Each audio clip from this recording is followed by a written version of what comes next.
si Ping, ipinakikiusap niya na si Antonio Trillanes ay makapag-participate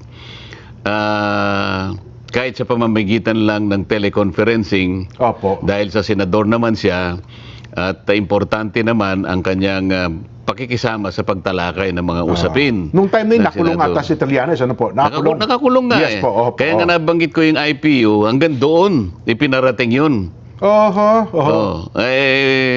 Ayun, kaya ko nabanggit lang yung IPU sapagkat yung pakiusap na yon, yung resolution na yon, umabot hanggang doon. Anong ibig ko sabihin? Talagang seryoso nilang ginawa ay pakiusap kahit nakakulong ang isang tao, makadalo man lamang siya kahit teleconferencing lang. Meron din naman nakiusap din kay Laila de Lima. Opo, nakakulong din siya ron. Opo. At ang nakiusap naman doon si Senator Kiko at saka si Senator Ontiveros. Opo. Sa mga tweet, sila nauna nilang nakilala yung kahalagahan ng pagganap ng tungkulin ng isang senador kahit sa pamamagitan lang ng teleconferencing kung yung kanyang physical na presence ay hindi talaga magkakaroon ng katuparan dahil nakakulong ka nga o maring nandun ka sa isang lugar, ganon. Opo. So, noon sila okay lang. Pwede nilang ipakiusap yun, pwede nilang ilaban yun. Pero nung kami na, ganun na lang ang kanilang pagtutol. Sukdo lang mag-walk out. At saka hindi lang karaniwang pagtutol. Opo. Kung kinakailangan magsipag-walk out sila para lang mawalan ng saysay yung aming ginagawa, ay nakita mo na kung asa ng, di ba double standard tong ganito? At meron pang yung unang may sinabi lang ako na wala namang kinalaman dun sa maring pag-attacking personal sa mga kasama ko. Dahil ang pinag-uusapan lang namin yung rules na kung saan yung pagtatalo napunta na lang do sa dalawang section na aming pinag-uusapan. Yung section 24 at saka section 131. Opo. Sabi ko, nung humaba kasi tayo dito, tayo doon, pinipilit ng usa, hindi kailangan tayo sa Committee on Rules. Opo. Sabi naman nung isa, hindi kaya nga nandito na si SP, siya na ngayon tumayo para ipakiusap sa atin if we can take up this issue in plenary today. Ayun. Kasi wala pa nga Committee on Rules eh. Alam mo, Jen, tinitingnan ko sila eh. Dapat doon lang nakita na yung katwiran na dapat wag na silang magreklamo. Bakit kamo? Kung sila'y matagal na sa Senado, lalong-lalo na yung tumagal at tumanda na dyan, hindi ba nila alam, Jen, na yung plenaryo, yung floor, is the highest governing body? Yes. Ang ibig sabihin, kaya niyang i-override kahit ano yung nangyayari sa mga committees. Ang totoo niyan, kapag pinagkaisahan namin na isuspende yung rules, magagawa namin because it is a plenary action. Sabi ko, nagtataka ako. Ba't hindi nila makuha yun? Matagal na sila rito. Ako naman isa lang ako doon sa mga yun lang napunta ron. Pero naintindihan ko, yung parliamentary practice. Di ba? Ngayon, tayo dito, tayo doon. Pinipilit nila yung section 24. So, namagitan na rin ako. Sabi ko, ganito po yan. Ito po kasi section 24, kung titingnan ninyo, is a general provision. Yeah, general provision. Ito pong 136 ay special provision. Special provision. Alam po ninyo kako, sa prinsipyo po ng batas. Ito po yung principle. Hindi na kailangan debatihin ito kasi kung pareho tayong abogado, magkaintindihan tayo. Sabi namin sa mga abogado, the special law will always prevail over a general law. Tapos na yun eh. Makikipagdebate ka pa sa akin. Okay, yun po akong problema kung wala po tayong legal background. Nagalit sila. Parang minamaliit nyo raw yung kapwa yung senador. Sabi ko, ma'am, please, sabi ko pa, do not make a conclusion like that. So ito, pinalilitaw nyo lang po talaga, hindi po nyo nakita yung distinction. Okay na po ako kung hindi po tayo magkaintindihan dito. Sabi ko ganyan, bago pa nangyari yun, tumayo yung isa rito eh. Ad hominem. Ayun, yan na nga po. Sabi ko, paano kaya, alam niya kaya kung ano ibig sabihin ng ad hominem? Gusto kong bigyan ng halimbawa, Jen. Ano ba ang ad hominem? I-define muna natin, ang ad hominem ay isang sitwasyon na kung saan may pinagdidibatihan kayong isang subject matter. Opo. Di ba? Mhm. Halimbawa, kamukha nung nangyari. Ayan, opo. Yung motion na sinabi ko na pwede po bang susugan yung Section 41B. Oho. O, yung Section 41 kasi A, B lang yun eh. Oho. Section 41, paragraph A, paragraph B. Oho. No? So sabi ko, dadagdagan ko sana ng paragraph C. Letter. Oh, yes po. O, di, ang ang pinag-uusapan namin ay yung aking motion na sususugan yung Section 41 ng aming Senate Rules. Mhm. Yun ang subject matter. Pero wala po akong pinagsabihan na, ikaw ganito ka, ikaw ganito. Wala pong ganon. Ang sinabi ko lang, sabi ko, pag ganuhin po natin, nagkakahirapan po tayo kasi po, yung iba po walang legal background. I am articulating a statement of fact. Yes po. Wala po akong sinasabihan. Itong isa, ad hominem ng ad hominem. Ang ad hominem kasi, Jen, imbes na yung pag-usapan natin ay yung subject matter, pinagtitira mo yung kalaban mo. Pinersonal mo siya. Nami-personal ka. Iyon ay malayo sa aking ginawa. Alam po nila yon. Makikita naman nila sa mga video. Ngayon, magbigay tayo ng example ng ad hominem. Opo. Kung naghanda na yung pinahanda kay Director, kung pwede nating pagawa ngayon para sa mga kababayan natin. Ipapanood ba natin? Sige nga po. Kung po pwedeng ipanoorin na natin direct kung okay na yung video. Inihanda ni ni Pogi. Ayan. Oho. Meron ba? Para i-example lang, ipanood natin sa kanila, Sen. Ito ho, ito, lantarang ad hominem po ata ito. Example, ayan. Paulit-ulit na. Ikaw na magbasa. Paulit-ulit na sinasabi na ito ang batas. Pero itong dalawang ito, ang tinutukoy po yung Senador Ontiveros at Trillanes, pinagpipilitan yung kanilang opinyon. At sino yung nagsasalita? Senador Erwin Tulfo po. Sino yung sinasabihan? Senadora Risa Ontiveros po. No? Pinagpipilitan yung kanilang opinyon na opinyon ng IPIS. Tanging itong dalawang senador lamang na ito ang walang kinalaman sa paggawa ng batas. At alam nyo lang gawin, tumira ng tumira at maging source ng fake news. Ganun ang boses niyan. Napakinggan ko po yan eh. Yan ang halimbawa, yan ang halimbawa ng ad hominem. Yan ang talagang literal na ad hominem. Yan ang literal na ad hominem. Opo. At nakakalungkot, sa kanya pa nang galing pala. Di ba? Ako ba nagsabi ako na gano'n? Hindi. Ako ay gustong tumulong sa ikatatapos ng aming pinagtatalunan. So I offer some kind of help na sana maintindihan nila. And hindi ako nagtagumpay kasi hindi nila maintindihan dahil wala nga siyang legal background. Ngayon, daming kinuha nag-trigger sa kanila yun. Ang dami namang mga abogado, lalo na yung mga pulpul na abogado na ayun, nagpilit merong nagpalitrato doon sa library yata, punong-puno na libro ng mga yung background niya puro legal books. Opo. Yan kanya may legal background na ako. Alam mo, Jen, ito mga ganito, hindi nakatutulong para linawin ang isang napakasimpleng bagay eh. Hindi ba? Yes po. Sinabi ko lang na ito po ang baka makatulong po. Iwasan na po natin itong bahagi na ito kung tatanggapin po ninyo itong prinsipyong ito na sa batas po ay nangyayari.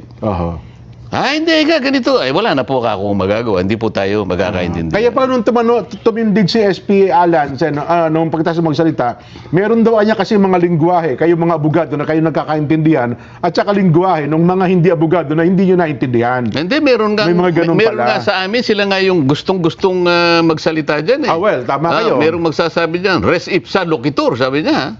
Sila pa yung nag-ano eh. Latin yan, pero ako hindi ako kumikibo eh. Sila yung nagsisimula eh. At saka gumagamit pa sila ng pagka nag-privilege speech yun dyan, Lo and behold, ganyan eh. Kung napanood mo yung Ten Commandments dyan, parang nakita mo si Moses na nakaharap sa Nile River. Dagat na pula. Ewan ko, dagat na pula yata. Dagat na pula, opo. Lo and behold, mga ganyan, Kaya, Mr. Speaker, for the life of me. Ganyan, napakahilig nilang gumawa. Sila yung mismo gano'n. For the life of me, Mr. Speaker. Pray tell, Mr. Speaker. Pray tell. Ba? Ayoko nang anuhin yun. Baka naman sabihin nila. Pero silang nagsasabi nun. Ako dyan, simple lang. Hindi ko sinasabing pray tell. Ang sasabihin ko lang, Mr. Speaker, can you explain? Yun lang. Kasi ibig lang sabihin, explain eh. Opo. Pero sila talagang gumagamit. Sila talagang... Ewan ko. Para ho kasi nararagdagan ng talino nila kapag gumagamit ng mga okay lang sa Latin akin. Pero ang gusto ko sana, higit sa lahat, ang makaalam, ang makaintindi, yung taong bayan. Pwede mo naman sabing, Mr. Speaker, can you explain please? Pakipaliwanag yung nga po, please. Ang salita niya, Mr. Speaker, pray tell. Ayan, nakatingin nyo parang alam niya kung ano yung pray tell. Para bang kasi, hindi naman sa minamaliit natin. Ba't kinakailangan ko pa sabihin, for the life of me, Mr. Speaker. Lo and behold. Talaga namang... Ay, nako. Anyway, Sen, mayroon kasing ilang mga punto. Sabi, natawa ko doon sa... Hindi pa natawa, kundi ang sabi nila, ganito po, ba't di ba naman kasi pinagpipilitan pa yan? Matagal na nga anyang naibasura yan. Hindi na nga anya pumayag ang mga naunang senador sa panukala na yan. Bakit ba ngayon daw, sa panahon ito, ipipilit parang gusto nating gawin na makapag-participate sila sa pamamagitan ng teknolohiya? Kasi nga, tayo na lang siguro ang ayaw gumamit at mag-take advantage sa makabagong teknolohiya. Ang siyensya, mayabong na dyan, di ba? Opo. Tingnan mo yung World Congress dyan. World Congress na to dyan. Pinagagamit. Huwag na tayong lumayo. Malayo pa yun eh. Malaki pa yun eh.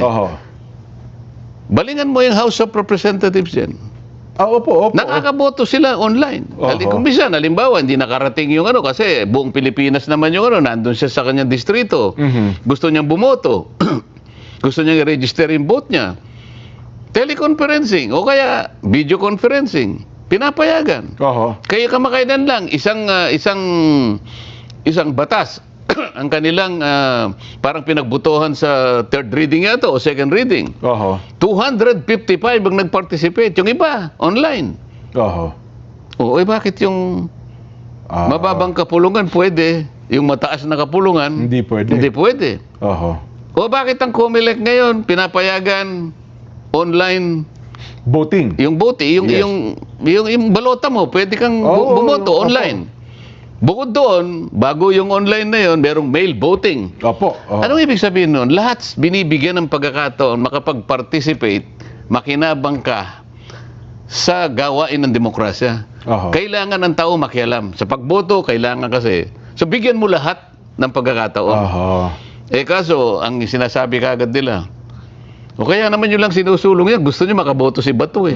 Ang makikinabang lang daw, kasamahan ninyo. Ano naman ang masama kung makikinabang yung kasamahan natin? Senador naman yun eh. Ano naman ano ba kasi ang kanilang pinipigilan doon? Kasi pag nakaboto si Bato, di ba? Makakatulong sa amin.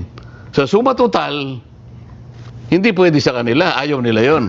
Siyempre di ba? Tututulan nila yon. Bakit nung panahon ni De Lima, panahon ni Trillanes, bakit sinusulong nila yon?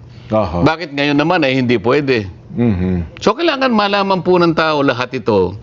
Para sa ganon, kayo po ang magpasya din. Kung tama ang ginagawa nila, ayun, bigla po silang umalis.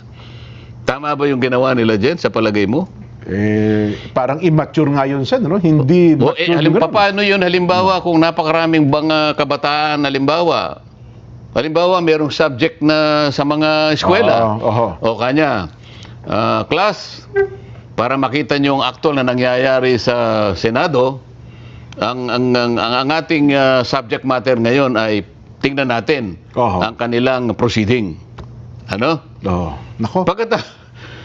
Pagkatapos yun ang nakita, merong magtatanong sigurado, lalo na yung mapagtanong ng mga kabataan dyan. Lalo na ikaw, nung bata ka, tanong ka ng tanong, kaya palagi kang nakukurot ng teacher. Nako, talaga na mapipilitan tayo eh.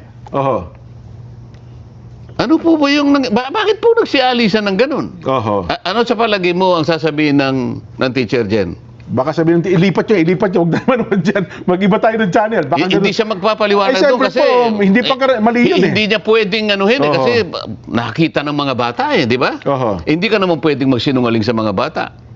Yun ay tuntunin, very basic yun. Nako. Malalagay pa ngayon sa alanganin. Ang mga bata ngayon malilito. Akala ko po panonoorin natin. Ipaliwanag po ninyo ano nangyari. Bakit po sila umalis? Yun po ba'y gawain po ng Senado? Hindi ko alam, baka hindi makasagot yung teacher sa ganong pagkakataon. Nako. Gusto niyo ba makita? Meron pa rin mga sample ng mga itong ad hominem talaga. Ad hominem. Sige. Ipakita pa natin. Ito talagang literal na sabi ko, ad hominem talaga ito. Direct, ipakita pa natin. Ayan. Ito naman, ang kino-quote dito, Senator Elvin uli, sang-ayon po ko kay Tatay Diggs na si Kiko Pangilinan na yata ang pinaka, ayun, pinaka, basahin mo, ad hominem Oo nga pala, hindi sa akin galing, ad hominem, yan, sabi niya, si Kiko Pangilinan na yata ang pinaka-bobong abogado sa balat ng lupa. Alam mo kung bakit ko lang pinaano yon? Opo. Hindi para kay Senator Kiko yon. Para lang malaman ng tao na pareho na sila ngayon sa minority. Magkakampi na sila ngayon, magkasama na. Hindi mo pwedeng balikan yung pinagsasabi mo sa mga kasama mo. Pagkatapos sasabihin mo na ako wala naman ako sinabing masama, ako pa yung nag-ad hominem, ikaw ngayon pinagsasabi mo. Yan ang pinakamabuting halimbawa ng ad hominem. Yan ang talaga. At ngayon, nakisama ka pa sa kanila. Hindi ko malaman kung paano nangyari yan bagamat baka sabihin katwiran, hindi pa ako senador nung panahon na yan walang pinag-iba yan. Walang pinag-iba yan. Wala na bang iba? Meron pa. Meron pa rin. Isa, ano pa? Direct. Yan. Baka naman inaprubahan ng mga kasama ni Kiko Pangilinan mga sandabukal din ng mga pulpol na senador. Yan ang talaga. Ang example nito kung paano mo sasabihin ang isang bagay. Diyan alam mo, siguro makakapagsalita ka ng isang bagay na halos ayaw mong sabihin kung galit na galit ka na. Opo, totoo yan. Yung punto na talagang sasabog ka na O kaya naman, wala ka ng magagamit na ibang talata o ibang salita sa diksyonaryo, kaya napilitan ka na doon. Ibig sabihin, yung mga salita, hindi basta-basta na gumagawa ka ng ganyan Yung pagpipigil, yung kabutihang asal, palaging nasa atin yun dyan Opo naman. Hindi ka basta-basta magbibitaw ng ganong klaseng mga pananalita, kagaya ng binasa mo. Kung yung pagkatao mo ay ganap. Di ba? Magmula sa pagiging bata mo hanggang sa lumagay ka sa katayo na yan, dapat ay marami kang dinaanan para sa ganun ay mapigilan mo sarili mo na magsalita ka ng mga bagay na ganun. Kahit pa, galit pa, kahit pa anong sitwasyon, hindi mo dapat sabihin yun. Lalo ngayon. Paano ngayon kung tanungin siya? I-reconcile mo ngayon sinasabi mo ngayon at saka yung pinilit mo pang sumingit habang nagsasalita ako. Sino ngayon ang nagsasalita ng ad hominem? Mabuti na lang nakakuha. Meron pa ba? Meron pa yata. Meron pa ba? Sige nga.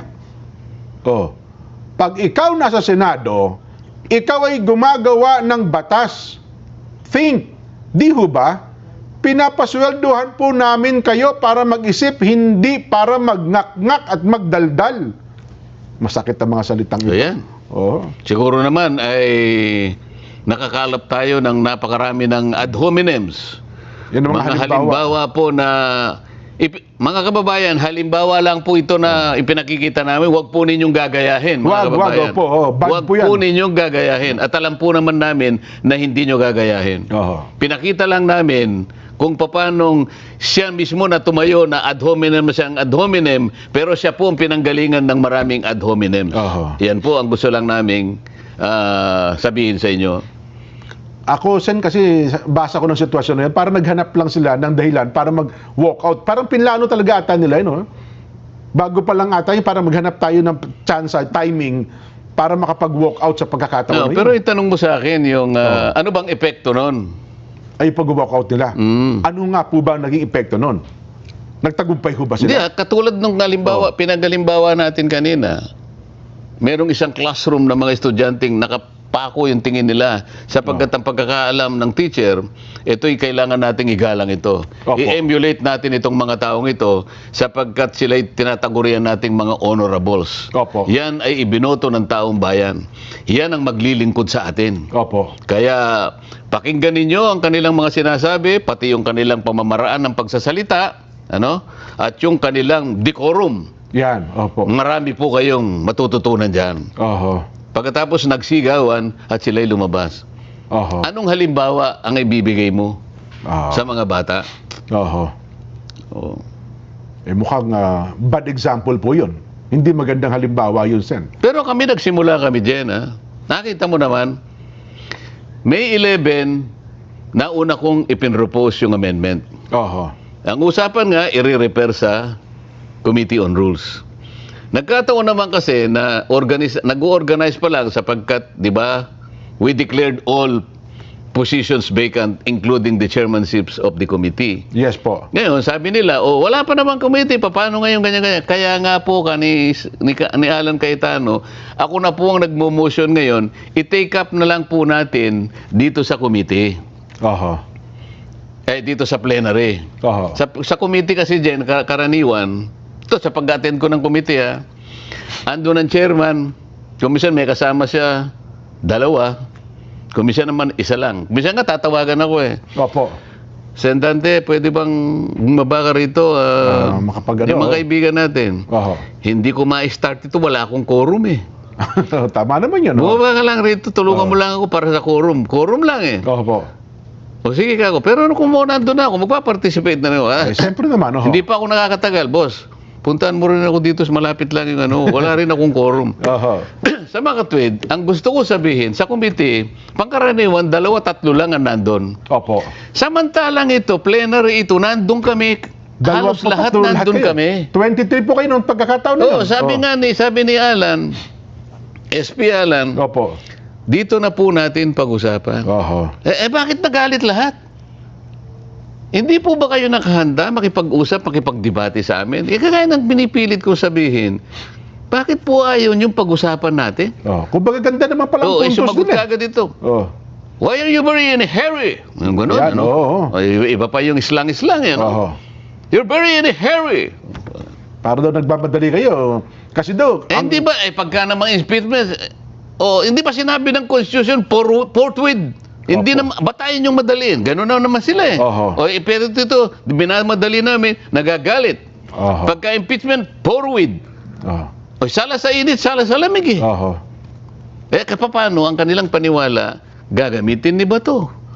Gagamitin ni Jinggoy kung sakasakali, gagamitin ko pang makulong kami lahat. Palagay mo nang ganun nga intensyon namin. Palagay mo lang. Oho. Bakit masakit ang loob nyo? Pareho naman kaya namin kayong senador. Totoo naman. Hindi, sagutin ninyo, bakit masakit naman ang loob nyo? Kung nagamit ba namin, hindi ba kayo masaya? Masaya kami kasi kahit nandyan kayo, nakakasama pa rin namin kayo sa pagtalakay ng magagandang mga panukalang batas na alam naman natin na para sa ating minamahal na mga kababayan. Di ba dapat ganun sagot? Hindi! Pero parang hindi sila masaya. Pagkagamit mo ba kayo ganyan? Kaya ba ninyo minamadali dahil alam nyo, meron nang ikukulong sa inyo? Isipin mong klase pangakatwiran yan. Halatang halata Oho. Ayaw pero nila sa totoo lang, mabait lang kami. Alam mo kung bakit? Bakit po? Kung pinaresto namin, nasa namin nasa rule namin. Nasa rules yung nga po pala. Ayaw lang namin yung humaba lang ang usapan. Magiging confrontational pa Tama din naman, at least malumanay din naman si SP Alan, Maluman. Yun Kung pinag-uusapan siguro, kung nakaklase ko sa Harvard, meron kami subject dun The Art of Negotiation. Baka personor si Alan dun ganun talaga negosyador pala si Alan, ganun naman dapat. As the President of the Senate, Hindi lang naman yung majority ang totoo po naman. inaalala Opo. mo. Pati minority, lahat yan talaga. Opo. Presidente ka ng buong Senado, so extend mo rin yung kamay mo sa minority. Hindi lang naman, makiling ka, majority tayo. Oho. Pero huwag mo rin silang pababayaan. Ganun naman yung Sa presidente Kamara ng Sen, di ba Senado. nung naging SDML kayo, ganun din naman eh. Di ba yung mga makabayan block nga, kinakaibigan yun eh. Kasi parte ng deliberasyon yun eh. Di ba? Oo, lahat naman sila magmula kay Saturo Campo, Ayan, Crispin, si Lisa Masa, Yan, mga kaibigan, si Teddy Casino, Oho. si Ka Beltran. Mhm. Puro kaibigan ko yung mga yan eh. Oho. Ganun talaga. Ay, nako. Anyway, saglit lamang po.